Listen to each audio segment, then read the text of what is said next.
My name is Sven Ruesch. I'm the team leader, governance and civil society at the European Union delegation to Sierra Leone. You've engaged civil society organizations and local authorities for a couple of days. Why this engagement? The European Union is currently rolling out a program in support of decentralization in Sierra Leone, and we're taking what we call a territorial approach to rural development in this, which means that we're looking at those who are really in the front line of development at the local level, and that is, of course, the local government. It is the local councils. But we also believe that in order to involve those who have the closest links and interact most closely with the communities, we need to look at the civil society side, and that's what we're doing.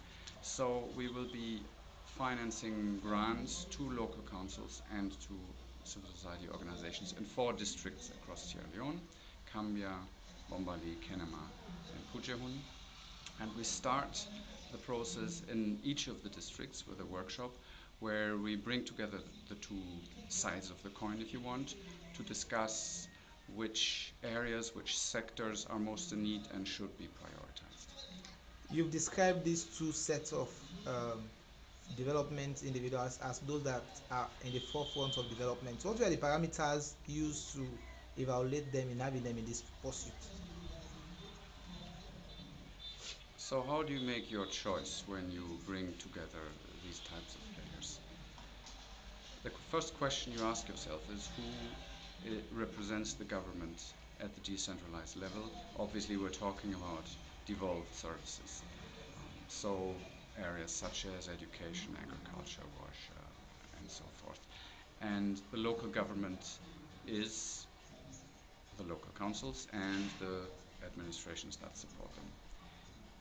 The other side, the community side, um, we approach in an open manner. We basically say we're looking for civil society organizations that have a strong presence in the districts where we go, that are rooted in the communities and have a track record over time, are registered, and that legitimizes them to be part of this first exchange on the process. Now, when it then comes to the choice of who will eventually be receiving EU money, we will be publishing competitive calls for proposals. So those actors we engage with now will eventually have to present and compete with, with grants for the funding that is available in each district, which is 2 million euros per district. So, what would be the requirement for any of these groups to win this particular bidding you'll be projecting? So the requirement is that you have a presence that you can prove in the district, that you have been able to root yourself in the communities.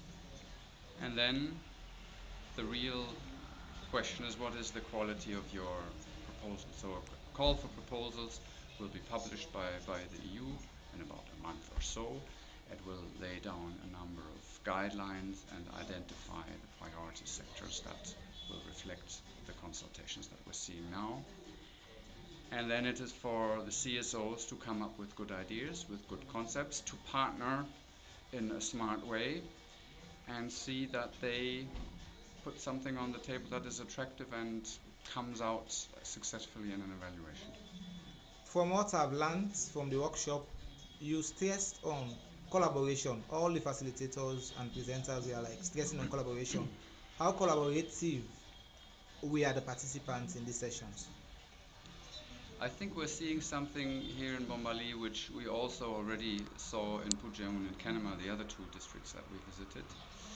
All the participants know their files. They know the challenges because this is exactly what I said. This is where the front line of development and of the challenges lies. So we see that there's a lot of dynamism, also readiness to collaborate. We will obviously have to support this process as it moves along, but I expect that when this consultation process ends, we will have a very good picture of what in the 4 respective districts the local council side and the CSO side see as their respective top priorities.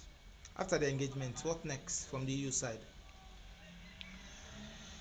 The timeline from here looks as follows. I expect that in about a month or so, the EU will start negotiating with the support of our technical assistance team that is there, with the different local councils, their grants. So each of the local councils will eventually receive a grant of up to 2.5 million euros. And these negotiations will last a few months and then hopefully conclude in signing of grants and the start of the implementation period. On the CSO side, I expect that in about a month or so we will publish a call for proposals with 4 lots, 1 lot for each district, and then the competitive process starts, whereby organizations will have a couple of months to draft their proposals and submit them, and then there will be an evaluation process. And more or less at the same time, as we hope to finalize the signatures with the local councils, we hope to do the same with the CSOs in the 4 districts so that the implementation can start in parallel.